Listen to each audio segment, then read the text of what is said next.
to say that the concepts that without really going overt identification.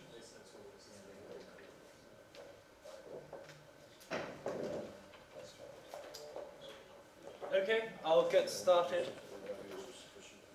So this lecture is entitled The Beautiful and the Good, because it's meant to be on the relationship between the beautiful and the good.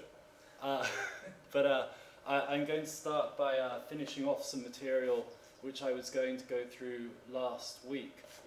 So you'll remember that last week I was talking about aesthetic properties, and I spoke for some time about how we should draw the distinction between aesthetic properties like beauty and garishness and ugliness and so forth, and non-aesthetic properties, like being a certain height or a certain colour and so forth. And I also spoke at some length about Frank Sibley's discussion of the relationship between aesthetic and non-aesthetic properties. Sibley seems to think that in some sense aesthetic properties depend on non-aesthetic properties, but also in some sense aesthetic properties are independent from non-aesthetic properties, and I raised some questions about how that could work metaphysically.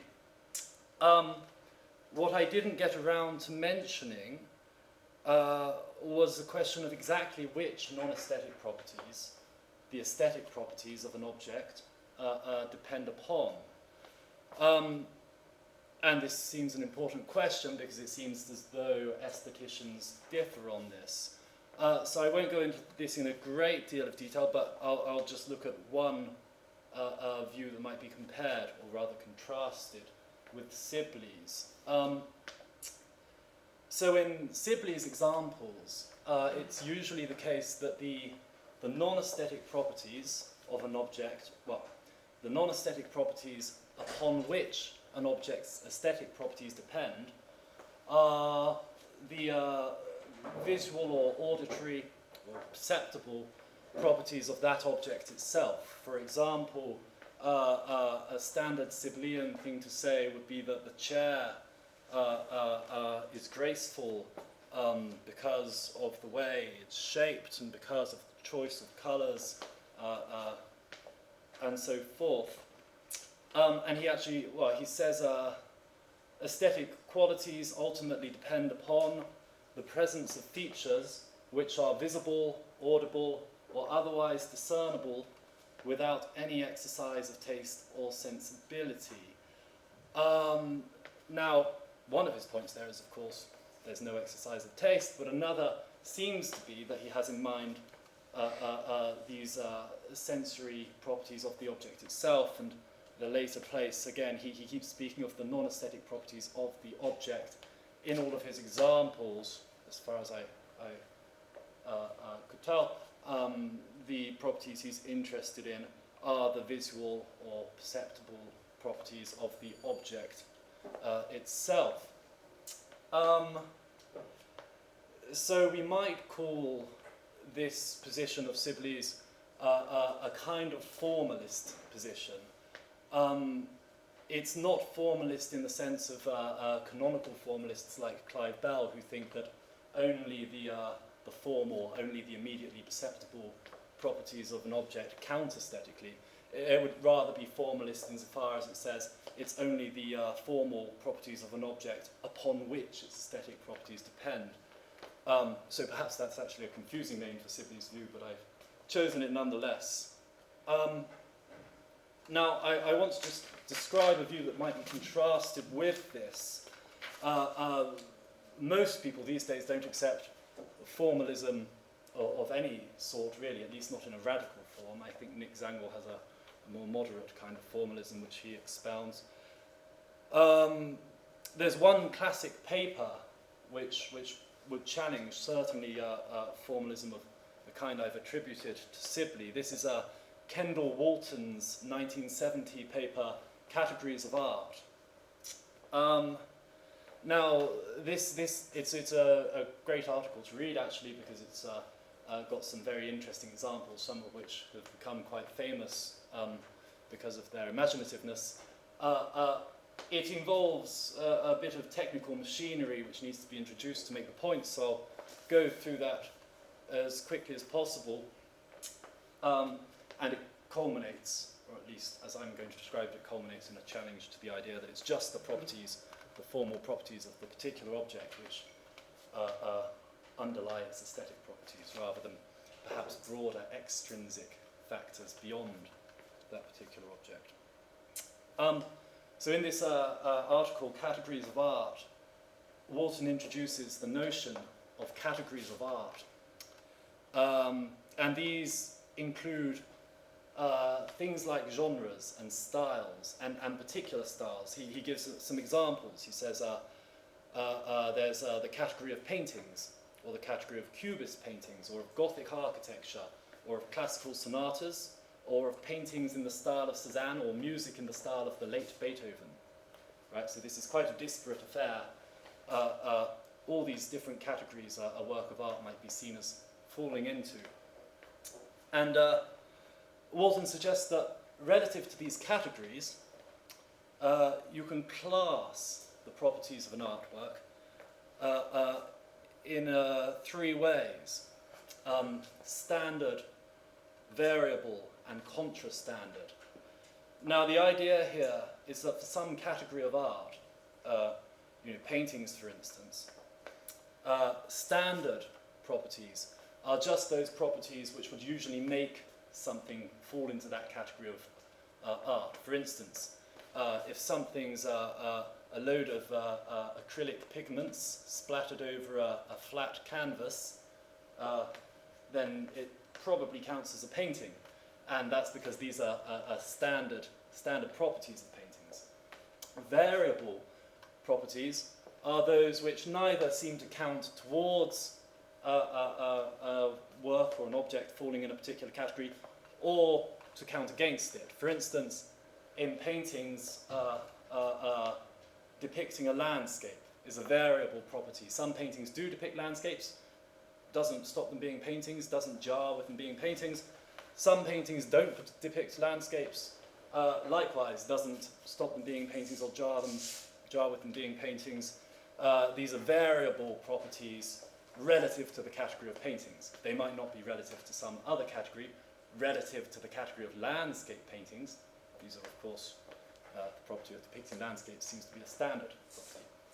Finally, there's contra-standard properties. These are properties which would tend to count against something falling into a particular category. For instance, in the case of paintings, a contra-standard property would be being 3-dimensional. Well, obviously a canvas is technically 3-dimensional in some sense, but in the sense of not being merely one surface covered with paint. If it's spherical perhaps, or a cube or something, then we'd be inclined to say, well, it's not really a painting, it's a sculpture, probably.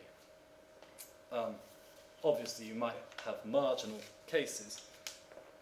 So I think this is a pretty intuitive notion. These are kinds of property you can have relative to categories of art. And Walton argues quite convincingly that the aesthetic properties of a work of art are going to depend partially on what category that work of art belongs to, or what category it's seen as belonging to. So he takes his example, representational properties. I said last week that not all aestheticians, and in fact probably most, don't count representational properties as aesthetic properties. Walton's not arguing against that. He takes it as a convenient example. Most of what he says would seem to apply to other more canonical aesthetic properties as well. But I'll follow him in this example.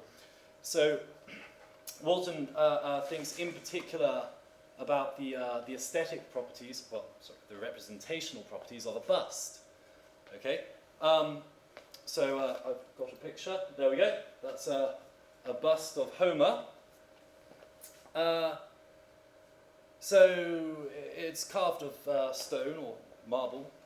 We naturally take it to represent a person of a certain age, with a certain expression on his face, certain gender.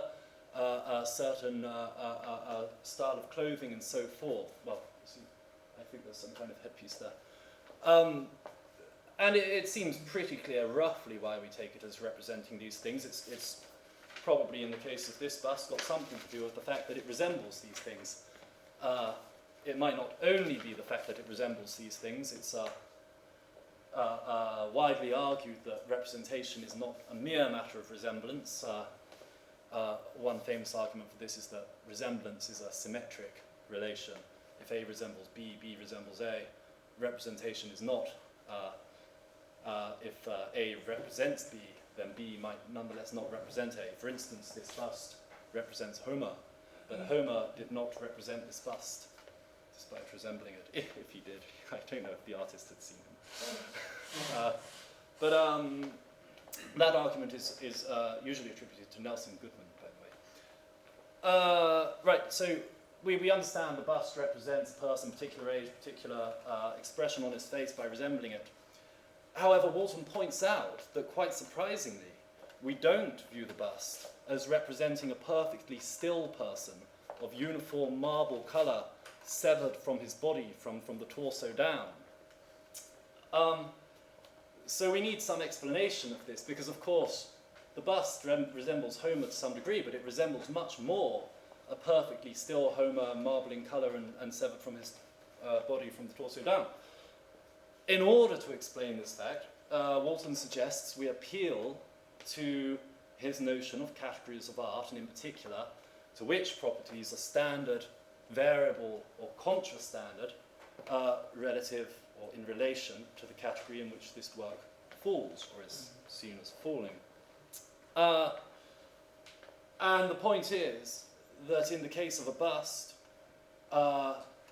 being of uniform marble colour, being severed from the waist down, as it were, and being perfectly still, are all, well, they're at the very least variable properties, but they're probably standard properties. These are the kind of things which make it a bust, right? If it had a body below it, it would just be a statue.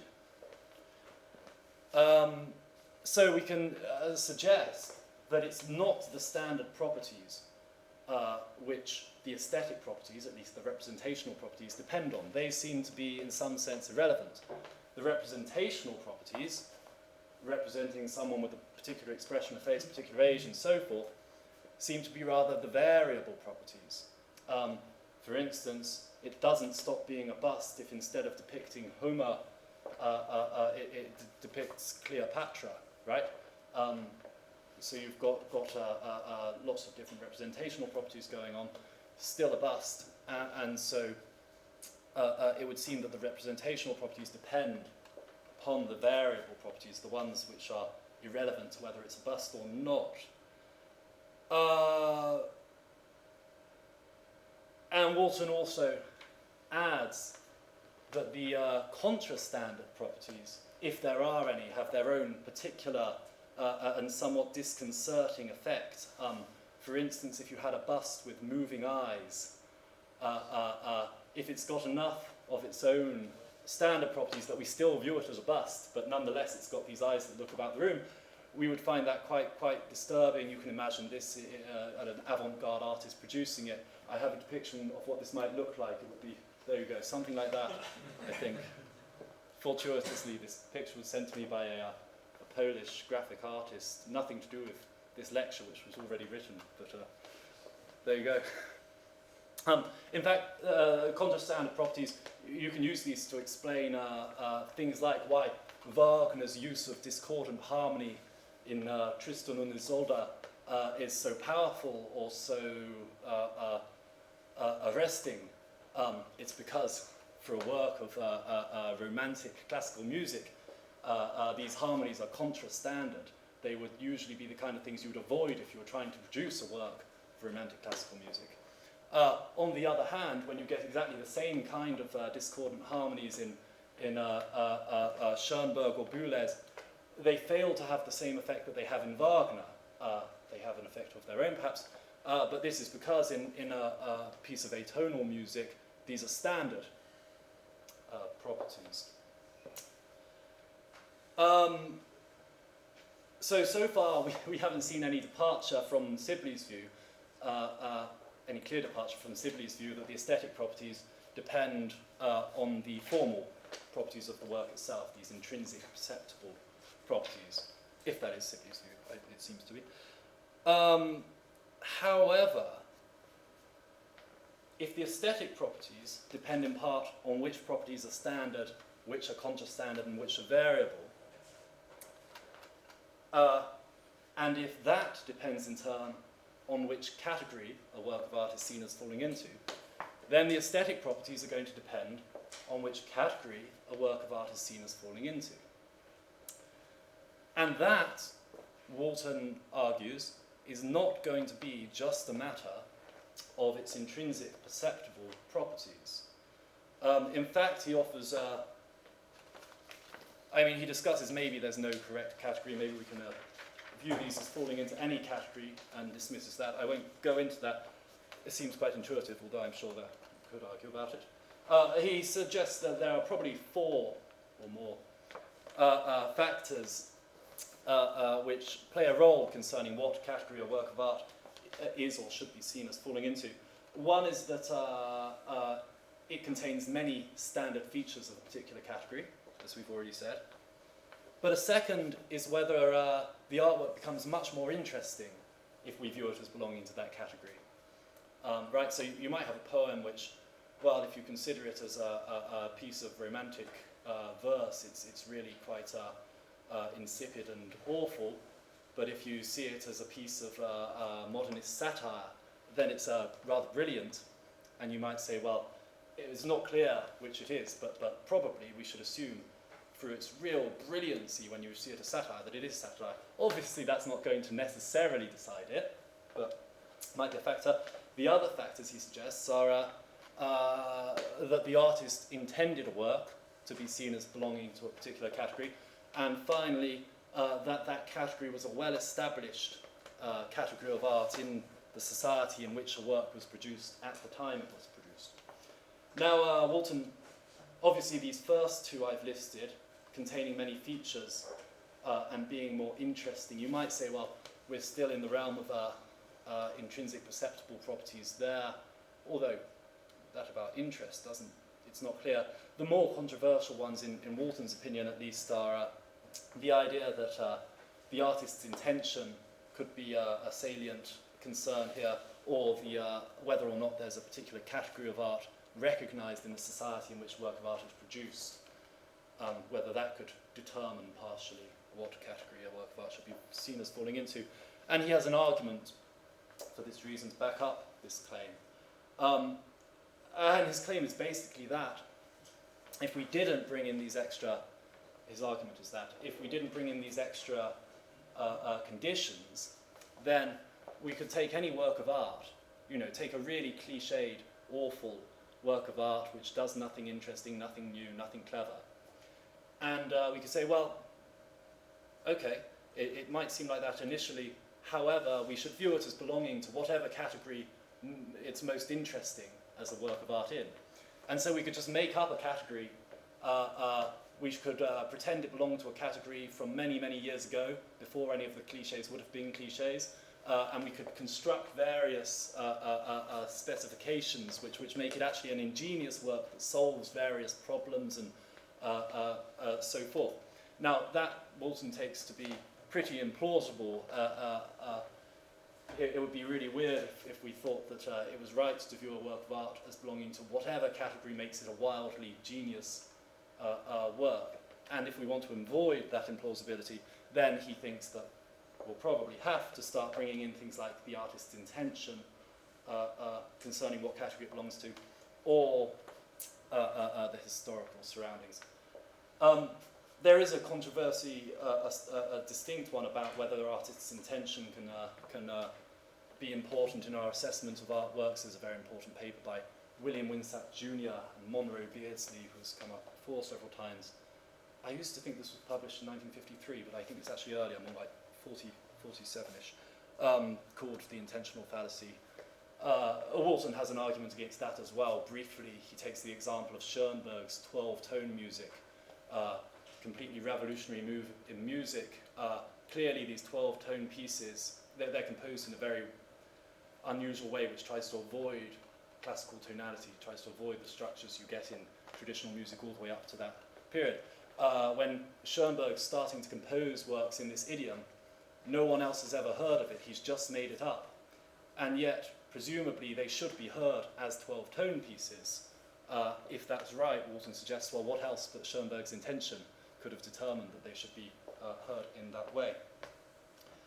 So if Walton's arguments are right there, then it would seem that it's not just the intrinsic perceptible properties or formal properties of an object upon which its aesthetic properties depend, at least when it's a work of art and falls into a category, but all of these other extrinsic factors as well. That'll conclude what I'll say about aesthetic properties. I'll move on swiftly now to the subject of the rest of today's lecture, which is the beautiful and the good. I have an image to symbolize the move, so we remember. This is Petrarch. Petrarch says somewhere that very rarely do we find someone who embodies both great virtue and great beauty. So that's a reasonably cynical opinion expressed by Petrarch concerning the beautiful and the good. 1354 work, I think. So I mentioned in probably lecture 2 or way back then, somewhere, that many philosophers have expressed the view that there's some kind of special connection between beauty and goodness, and indeed truth as well, and sometimes other things get thrown in, beauty, truth, goodness being probably the most repeated group currently in the relevant circles. So I'm going to begin by just talking about where this idea comes from, that these things can be grouped together, and then I'll go on to talk a little about aesthetics and art, or the ethics and art, the ethics of art, whether we should judge artworks on moral grounds, and if so, to what degree.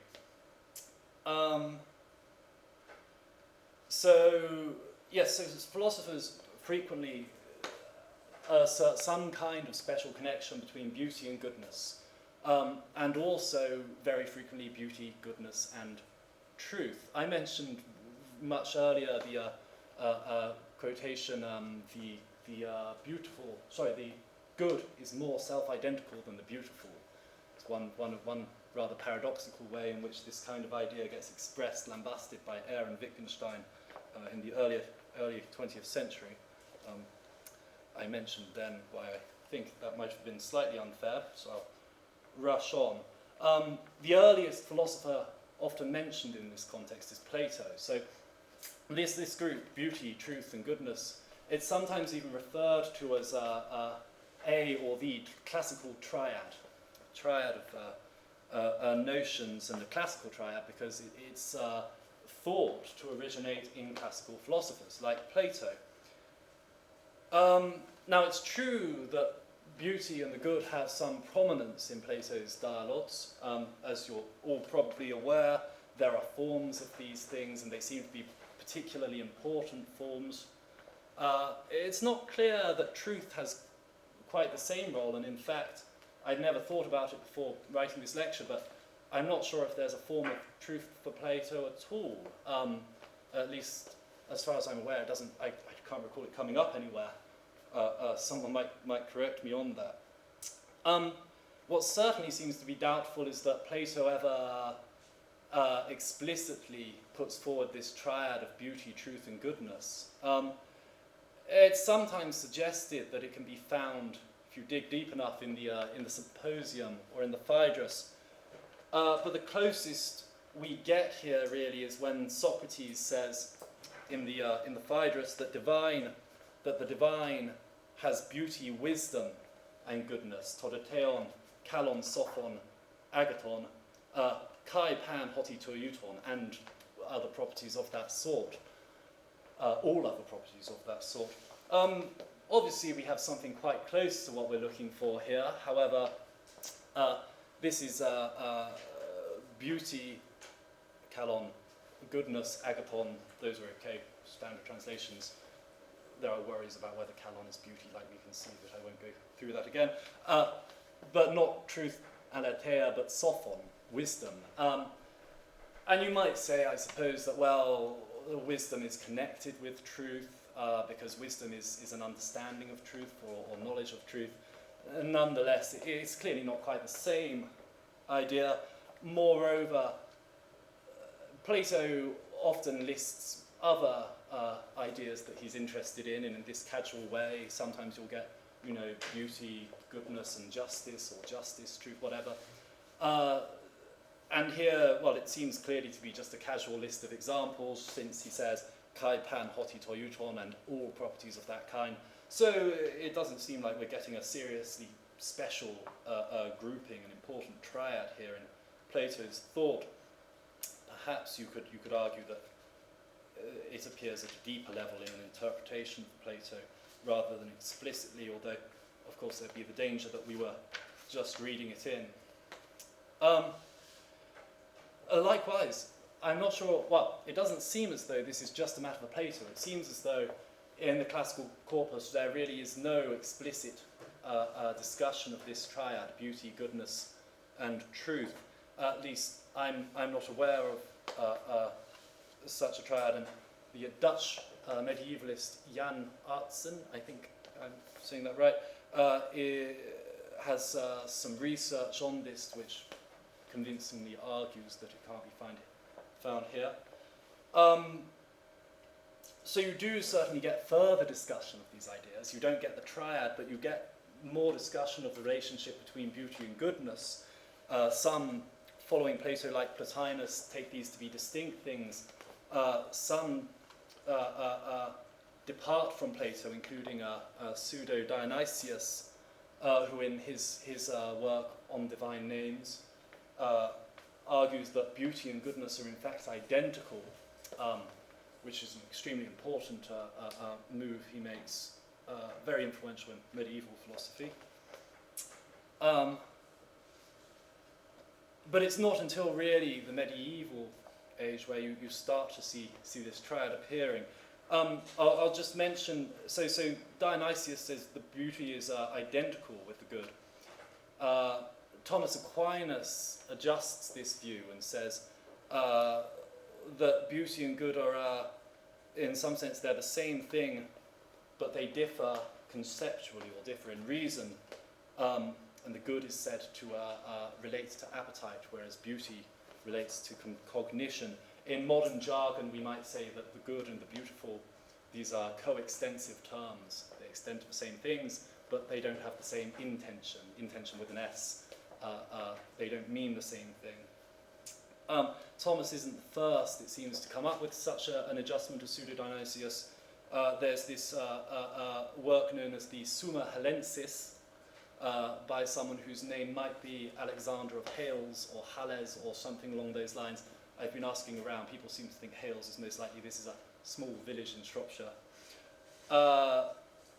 In that work you get something like the same move as Thomas, and you also get finally in that work, which is an early 13th century text, the triad beauty, goodness and truth, making what seems to be its first appearance in the Western corpus. The importance of this triad in medieval thought, at least as it's perceived in modern scholarship, tends to depend on where beauty fits into the medieval doctrine of transcendentals. So presumably most people in this room are much more familiar with the medieval doctrine of transcendentals than I am. This is roughly the idea that there are properties of being. These are called transcendentals, perhaps because they transcend the categories, they exist throughout all of them. Other suggestions are given to why they're called transcendentals. But the point is that these are coextensive, they're properties of being, so it seems they have to belong to all of being, and yet they differ conceptually. Now the classic transcendentals in medieval philosophy appear to be unity or one and truth and good, unum verum and bonum.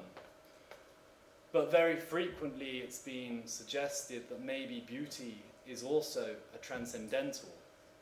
And if it is, then you would have beauty, truth, and goodness grouped together, and perhaps an important instance of this triad. On the other hand, they're grouped with unum as well, and various other things, depending on which medieval philosopher you read. This is debated. There's a pretty well-known book by Jacques Maritain, which called Art and Scholasticism, that argues quite strongly that beauty is indeed one of the transcendentals. Umberto Eco also says a similar thing. The scholar I mentioned earlier, the Dutch contemporary medievalists, Jan Artsen, he argues against this. He suggests, I think there's about 2 very, very minor medieval texts where beauty is explicitly said to be a transcendental. One of these, we don't even know the author. The author is at least known. But other than that, really, it never is. And he suggests he has arguments as to why this would actually be philosophically problematic. This triad of notions continues to have some kind of shadowy role in modern philosophy following this time. So, in fact, it's sometimes suggested that Immanuel Kant's main 3 works, the critical works, Critique of Pure Reason, Critique of Practical Reason, and Critique of Judgment, seem to correspond to Kant's thoughts on truth, on goodness and beauty, respectively. Possibly that's a superficial connection, but he seems to think it's a useful, something corresponding to these seems to be a useful way of categorizing his thought. There's also the French philosopher, I don't know if I've written this down, or Cousin, is it? Yes, Victor Cousin. He has a series of lectures later published as a book in which he categorizes all his thoughts in terms of truth, beauty, and goodness. He does so explicitly in the title. Unlike Kant, so there's still a role of these notions there. And in contemporary analytical philosophy, I think you could argue that these are still being used as a way of understanding different areas of thought. What you have is the division between aesthetics, ethics, and epistemology, and these are all considered to be areas which involve the study of normativity being whatever has to do with how things ought to be, the value for. So things ought to be good. Usually we say things ought to be aesthetically pleasing, or at least it's better if they are. Likewise, beliefs at least, things which can bear truth, ought to be true. So you seem to have these different kinds of normative value. This raises a question, if there are these different kinds of normative value, how they relate to one another, whether one can trump another. You might intuitively feel that moral value, goodness in a moral sense, trumps aesthetic value. It's not clear where epistemic value would stand on this. Is it better to be good than to be true? Maybe that's because a belief is only good when it's true. Some people talk about this, the truth-directedness of belief. I won't go into that so that we can get on to the ethics of art. Also, I won't suggest my theory of why Kant's understanding of the transcendental is connected to the scholastic understanding. This was a connection once denied in this room by Roger Scruton, but it seems to me those are connected. Maybe at the end I'll mention something on that. So where these notions, beauty and goodness, play a really significant role, certainly in 20th century aesthetics, but also in some ways throughout the history of philosophy and indeed non-philosophical or aphilosophical discussion of the subject matter of aesthetics is in the case of art. And particularly with regard to the question of whether it's appropriate to judge art on moral grounds. So I've got another picture actually to symbolize. This is now art. This is Hercules at the crossroads choosing between virtue and vice by Annibale Carracci. There's lots of pictures of this. This is quite a good one because Hercules doesn't look like he's in a quiz show. He looks quite troubled. Others he seems slightly less believable. So the question of the morality of art and the appropriateness of the moral judgment of art is certainly one that goes back to the beginning of philosophy, to Plato, like many of these things do. That's not the beginning of philosophy, it's a beginning, I suppose. And you can roughly or crudely divide views on this into two categories. On the one hand, there's moralism, which would be the view that yes, we should judge art on moral grounds, this is right, and indeed that other grounds, purely artistic or aesthetic grounds, ought to be subsumed under or perhaps sacrificed to those moral grounds. On the other hand, there's the view which we might call autonomism, according to which we shouldn't judge art on moral grounds. Art has its own conditions, and we should stick to those. The value of art, qua art at least, is independent from or autonomous from the moral or ethical. So I'll just go through some historical examples of these in turn. So moralism about art is frequently associated with Plato. And this is because of Plato's treatment of poetry, famously in the Republic. I've talked about this a little earlier in these lectures, so we should remember how Plato in Book 2 of the Republic, he says, in the perfect city, we shouldn't have poetry which involves direct speech, mimetic poetry as he calls it there, because this could have a deleterious effect on people when they're reading it out. You might have a character of low morals, someone reading out his part as they did with poetry in those days, and by imitating that part they might start to take on its characteristics or get used to being like that.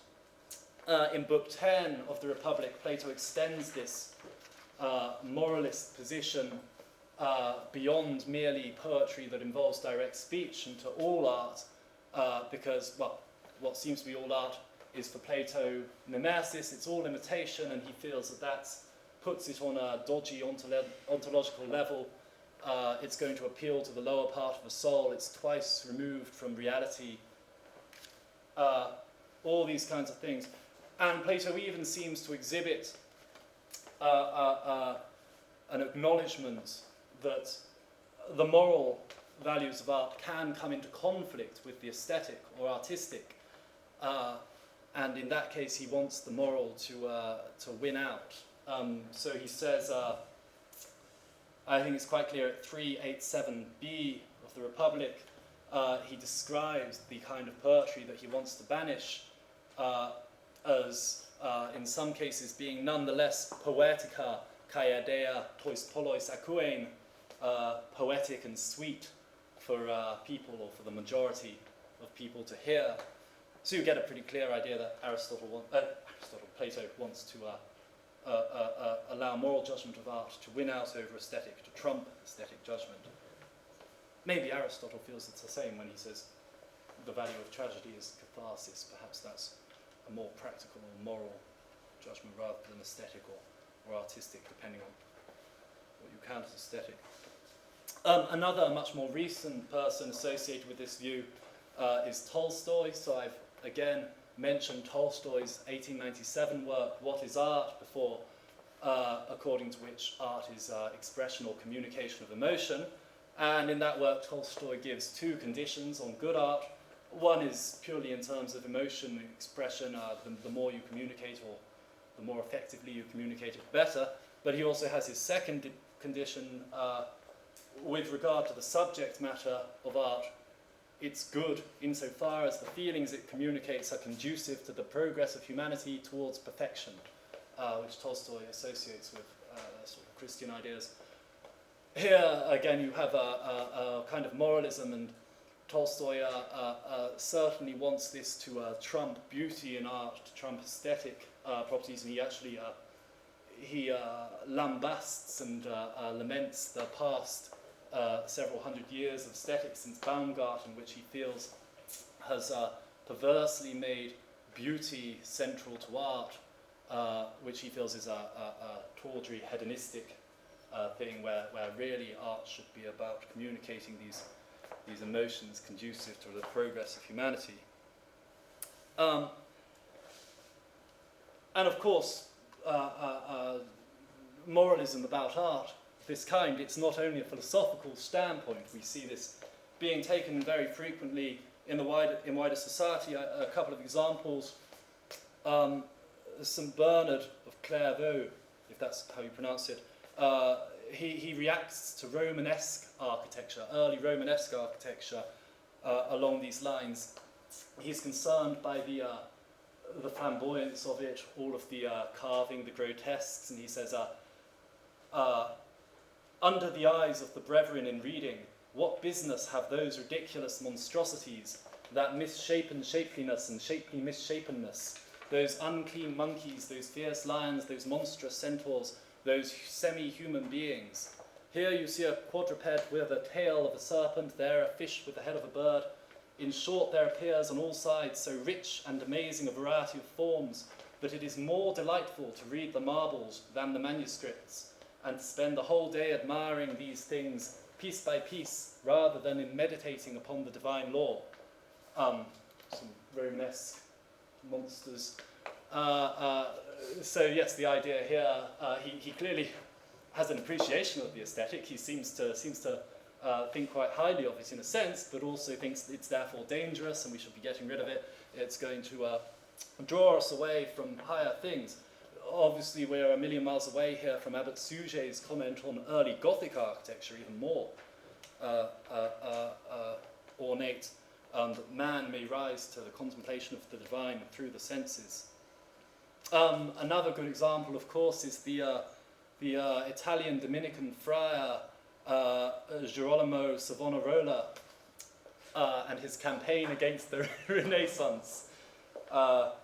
So Savonarola, well known to have been a kind of a leader of people in the Renaissance and to have objected to the developments in the arts of the day, or at least he seemed to object to it insofar as he had many of them burnt. So this is him. There we go. Also a popular video game character, I've given to understand, searching for pictures online. There's the. Yes, he was also quite right, an apocalyptic prophet as well. And but it wasn't only, of course, Savonarola who was engaged in this stuff. It was also huge numbers of people around Florence, including, it's reported, Botticelli himself, the artist who went and burnt some of his own paintings on the bonfire of the Vanities, which suggests that this isn't just a matter of craziness. There's something we can relate to or sympathize with in this reaction to the arts, even if I just included this example because it's humorous, because it's a Dominican. So, the opposite view, on the other side of moralism, we have autonomism. Moralism about art says that we should judge art morally, or that it's okay to do so and reasonable, and that the moral values should trump the aesthetic or artistic. Autonomism says the opposite. It says that we shouldn't judge art morally, perhaps we never should. There's a nice illustration in Tolstoy's What is Art, where he relates how he was once shown some pictures or some paintings, I think, and he objected to the content of them. He said, this isn't really okay, paintings of such things. I don't think he says what if they were of. And he's met with the claim that the pictures are well executed and therefore artistically valuable, and that morality has nothing to do with art. A moralistic view. As far as I can tell, autonomistic view, that's autonomism. Right, as far as I can tell, autonomism doesn't have as long a history as moralism, at least in the mainstream of philosophical aesthetics. It appears to be a 19th century development and perhaps can be traced along with the oft-repeated phrase or slogan, art for art's sake, or l'art pour l'art. It's translated from the French.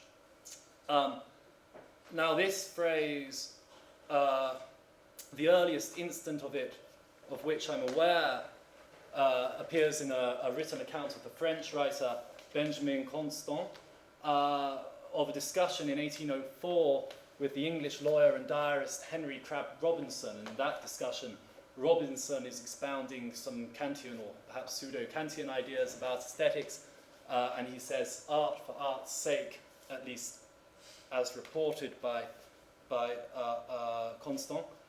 The phrase appears again in lectures of Victor Cousin, and then again in various other works throughout the 19th century. One of the most prominent people to pioneer this slogan is Théophile Gautier, who has an 1833 work which uses the phrase art for art's sake and tries to argue for it. Gautier says all art is useless. As soon as it becomes useful, it stops being beautiful. That's something which Oscar Wilde would later take on, art is useless, and he's usually associated with this kind of view, with autonomism about art, the idea that art is independent from morality. That's almost time. I'll just say a small amount of how these ideas develop in the 20th century. So you might have noticed that these ideas, autonomism and moralism, are pretty crude positions. Okay, on one hand, you've got people who think that only moral judgments should be made and they count for everything. On the other hand, people who think that only aesthetic judgments or non-moral judgments should be made and moral judgments never count. So we might think that it's pretty plausible that this dichotomy is based on an oversimplification of the options that are available. And indeed, in the 20th century, philosophers become much more subtle about their positions. Oh, I say much more subtle. These aren't really positions ever put forward. Plato never said, well, I'm a moralist about art or anything. Their positions we're probably unfairly attributing to these authors. In any case, you start getting positions emerging called things like soft autonomism or moderate autonomism or moderate moralism, which try to account for more of our intuitions about these kind of matters. There's a very clear 1996 article, I think it's called Moderate Moralism, by Noel Carroll, American philosopher, who defines these as follows. He says, moderate moralism, it contends that some works of art may be evaluated morally, contra radical autonomism, and that sometimes moral defects and or merits in a work may figure in the aesthetic valuation of the work. So it's only sometimes, and he makes it specific that he's interested in the aesthetic valuation. He just thinks sometimes the aesthetic valuation will involve moral considerations. On the other hand, you have moderate autonomism, according to which an artwork can be aesthetically valuable and morally defective, or vice versa. This can occur, but these two different levels of value don't mix. So the moral dimension of an artwork, when it possesses one, is strictly independent of the aesthetic dimension. We can make moral judgments about artworks. For instance, if I set Samuel Hughes on fire and say this is a piece of performance art, no matter how artistically valuable it seems, you might say, well, you still shouldn't do that. Perhaps not qua art, but qua humanity. But the artistic value of it would be independent for the moderate autonomist. It's still a beautiful, wonderful, or even a sublime exploration of human frailty or dignity. Noel Carroll has some arguments for moderate moralism. I won't go through them really. He has a very famous example of the novel American Psycho, which he says was meant to be a satire. It was meant to be a humorous satire about 80s culture, finance, horrible world involved in all of that. However, it didn't come off as a satire, Noel Carroll suggests, because the author, Ellis is his name, didn't realize that it's just morally inappropriate to view these gruesome killings as comical. And so this seems to be a case where a moral consideration is also, in some sense, an aesthetic consideration. The work fails to have the aesthetic property of being a good bit of satire because it transgresses the moral requirement that we don't find gruesome killings comical, generally. Okay, that will do. Thank you.